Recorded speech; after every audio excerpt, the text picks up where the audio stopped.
Hello and welcome to the big picture. The Central Information Commission's order last month holding that political parties are public authorities and therefore would come under the ambit of the Right to Information Act has been strongly opposed by all the political parties. In a rare show of unity, all the parties have come together and prevailed upon the government to bring about an amendment to the RTI Act to nullify the CIC's order and to keep the political parties out of its ambit. The Union Cabinet has already approved the amendments and it's expected to be placed before the Parliament in the ongoing session to amend it.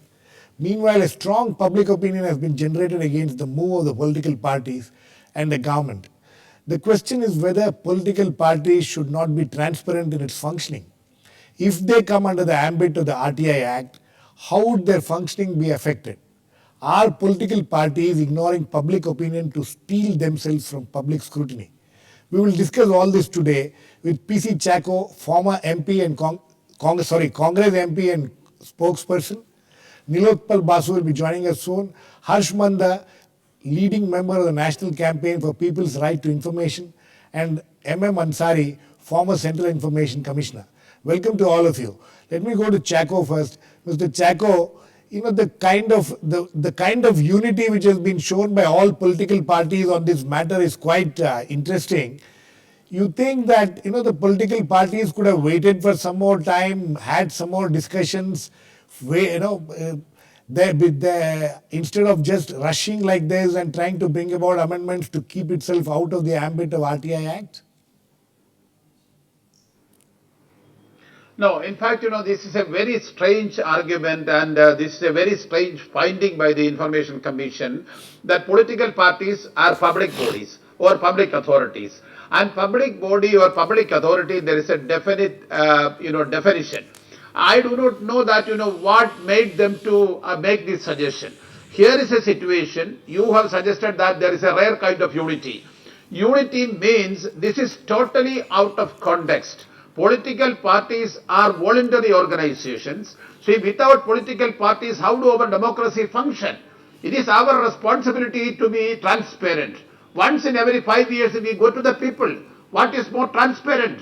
See, this is the Right to Information Act is applicable to public bodies or public organizations. Which are the public bodies? Public bodies are bodies constituted under the Constitution, or by a law enacted by the Parliament, or by a law enacted by the Assembly. And the political parties does not fall under this category. Who does not know this? But at the same time, political parties are transparent. Please don't think that we are against transparency. We are transparent. We are more transparent, and the Information Commission is not the body, but the Election Commission is the body. Under scrutiny, the political parties are functioning. That way, we are more transparent also. Okay. Mr. Ansari,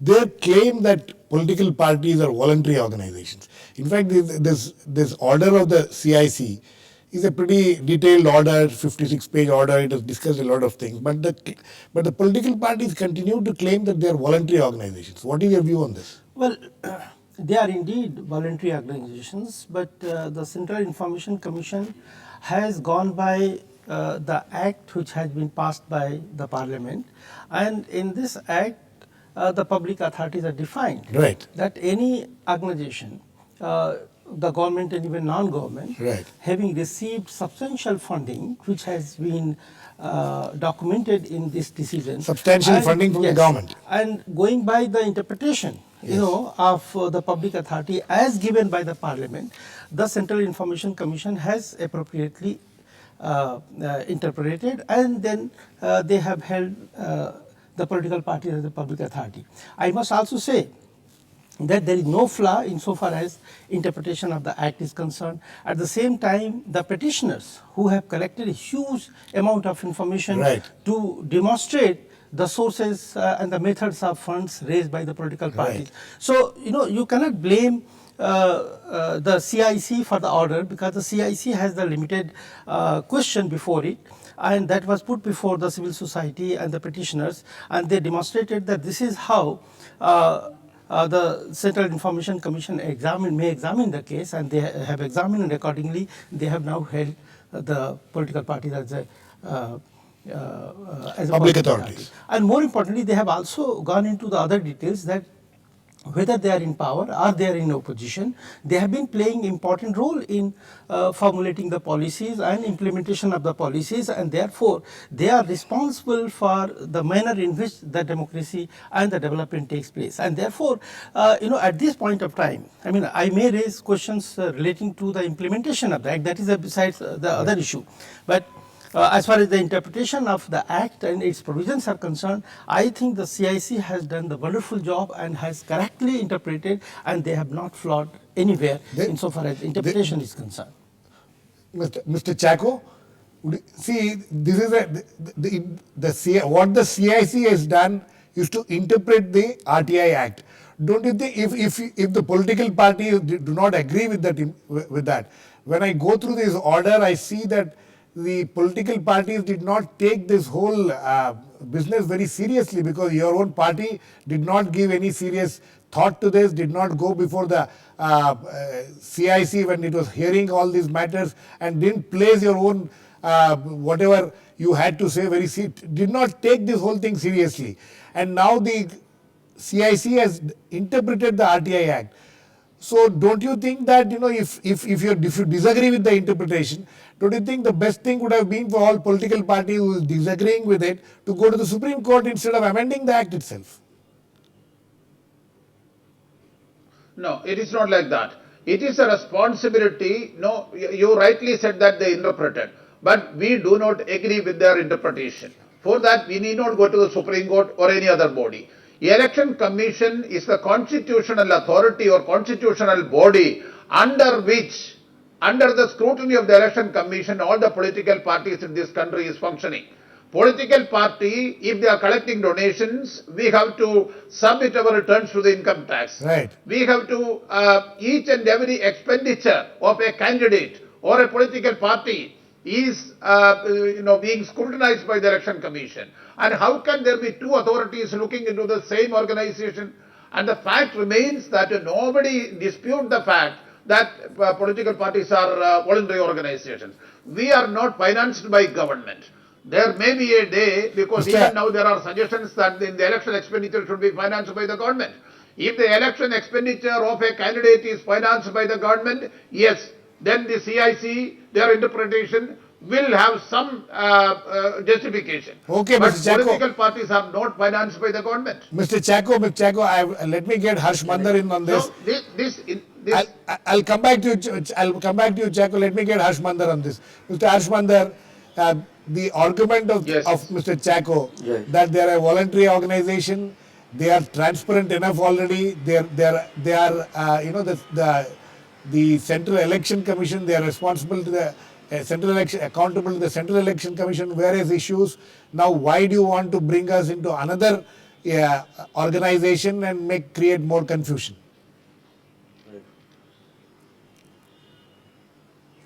See, I found it very interesting right from the time the RTI started. Every institution, like the bureaucracy, did not want RTI to apply to itself. It's fine if it applies to others. When it came to the security agencies, they didn't want it to be applied to themselves.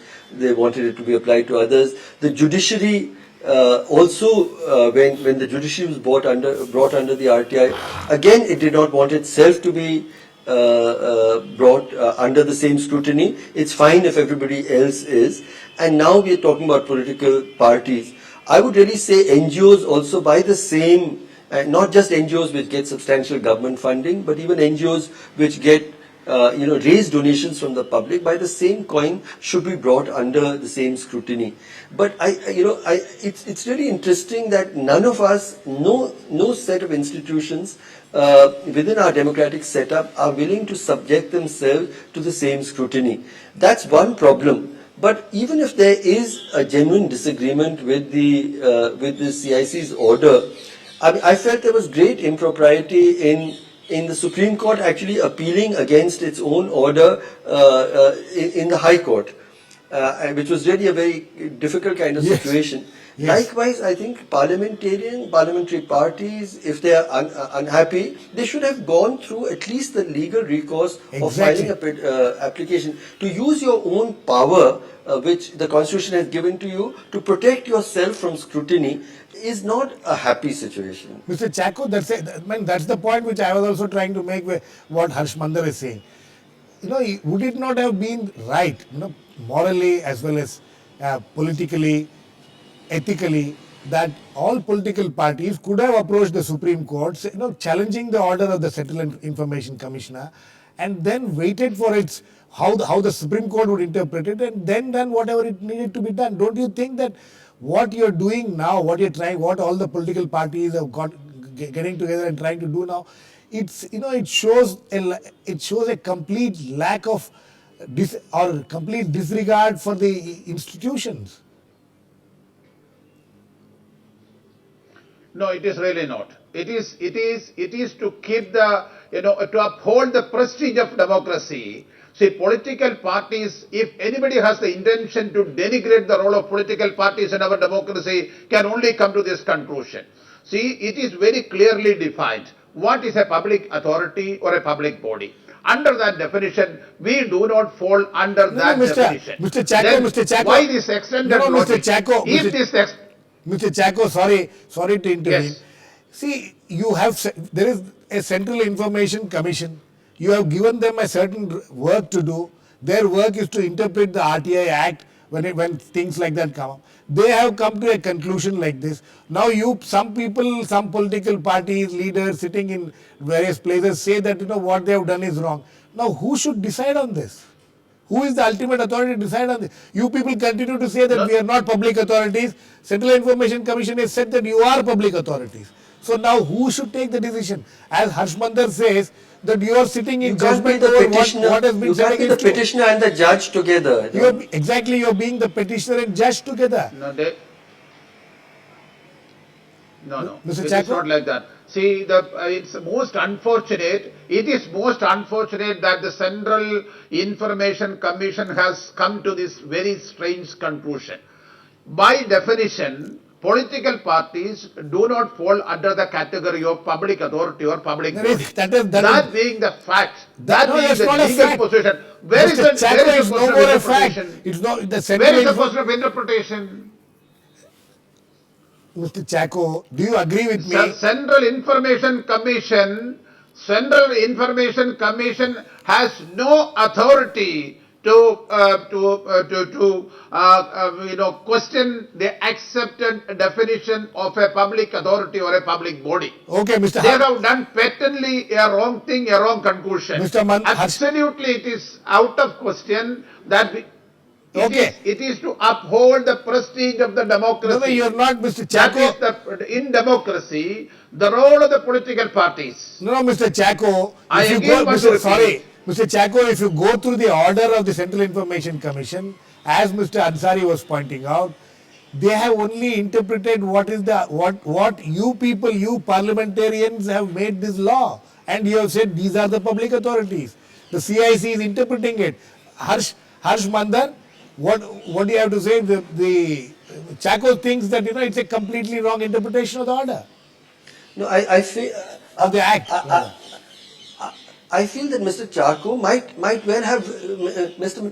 Chacko might have very good grounds to disagree, but we have to follow due process. The CIC has taken a view. It was authorized to take that view. If we are unhappy with the view of this CIC, then we should go through due process and allow an impartial process of reinterpretation, hearing what political parties have to say and hearing what the CIC has to say, yes, and looking at the act. This business about not allowing this third party to look at, and Mr. Chacko might be completely right. I'm not even passing judgment on that.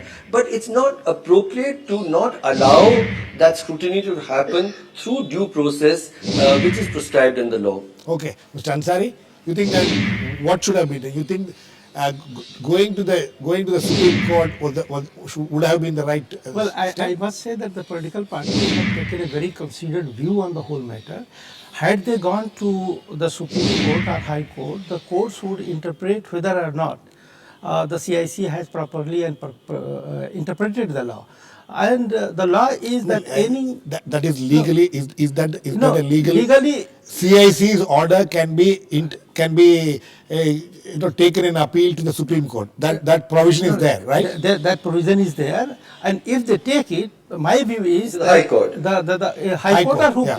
wherever they go, any court will see whether or not the CIC has properly interpreted the law.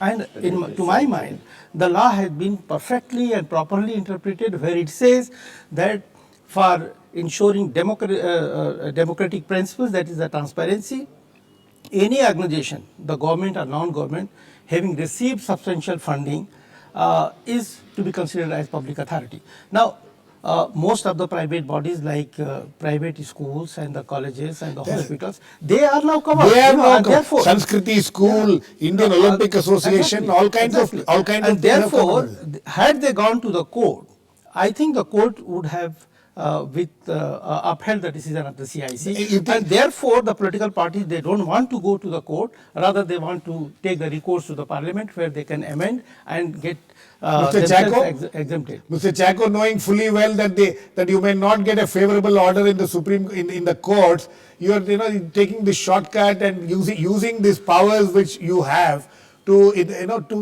amend the act. And as far as substantial funding is concerned, if you go to the judgment, the arguments made by the petitioners, that you were talking about telling the Central Election Commission about the spending and things like that. It is very clear here that only 20% of the funds which come to the political parties are disclosed to the CEC. And the remaining 80%, there is no transparency in from where the funds are coming, whichever party it may be. No, Central Election Commission and also the income tax, all the laws of the land, as it is applicable to any individual, any organization, any voluntary association, that is applicable to the political parties. It is only to denigrate the political party's role in a democracy that these kind of interpretations are invented. Whoever has come to the conclusion, it should have been set right. Otherwise, this will go to an illogical extent. And it is very, very well defined that what is the public authority. So when the fact remains that we do not fall under that category, then if it is a question of transparency, we are not against transparency. If the intention is transparency, I fully agree that political parties should be transparent.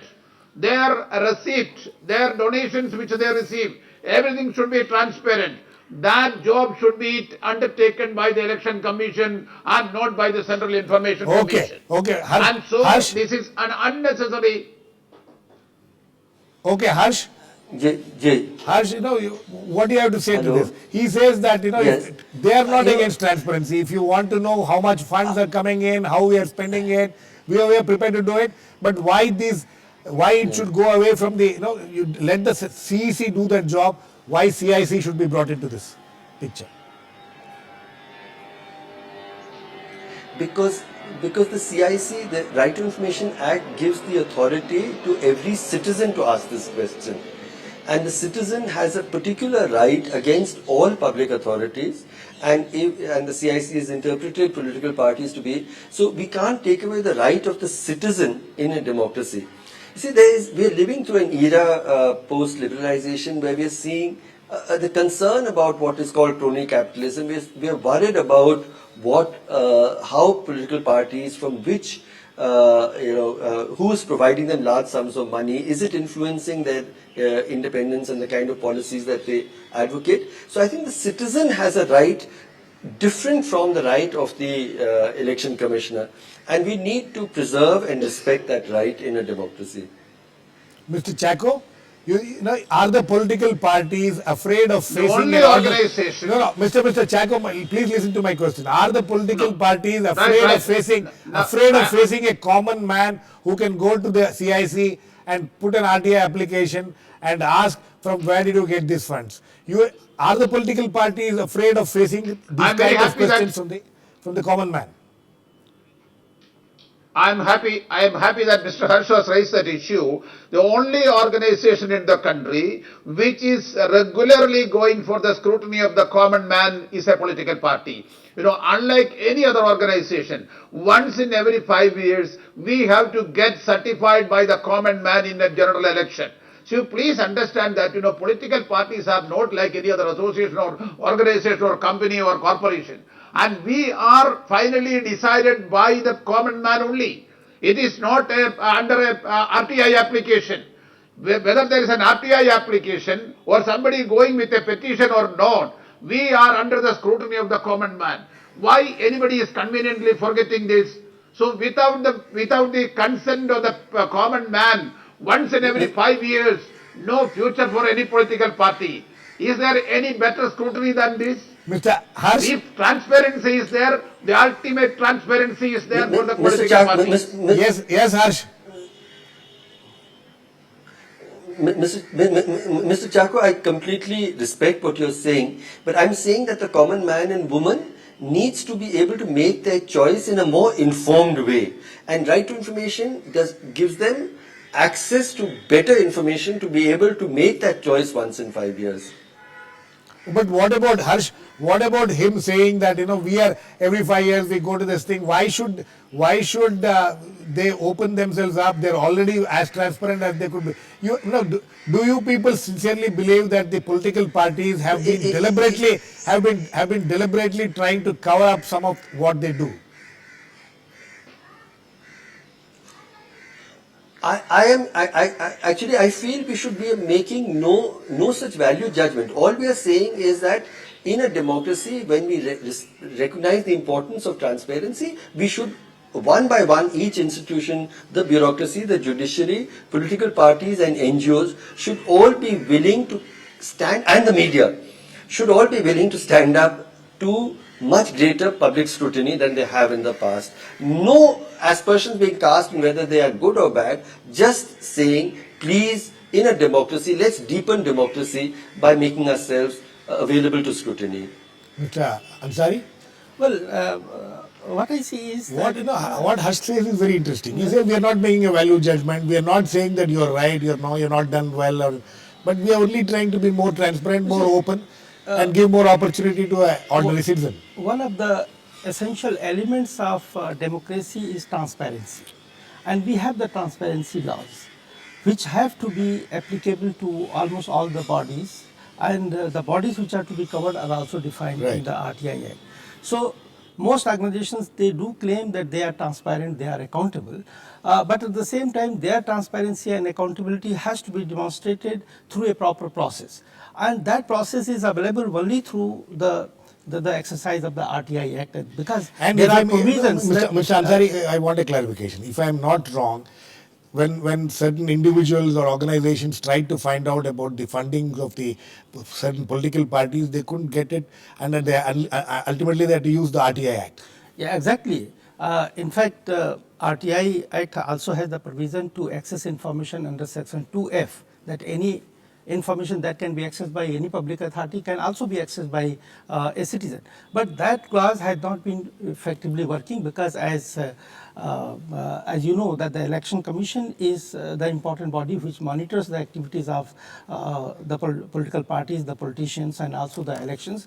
But when one would like to have access to information about the sources of funds and the manner in which it has been spent, that clause seems to be working very effectively, and therefore only the use of RTI Act where all the public authorities are required to put in public domain the maximum information so that the people do not have to take recourse to the RTI Act. At the same time, wherever the information is required about funding or about other activities, that can also be accessed. But I must say the whole problem here is not only about the bringing the political parties under RTI Act. The problem is how are we going to enforce, even if you assume that the political parties have declared themselves that yes, they are the public authorities and they will be covered, because the strength of the RTI Act is about the enforcement clauses under section 20, which requires that. I think you have a very okay.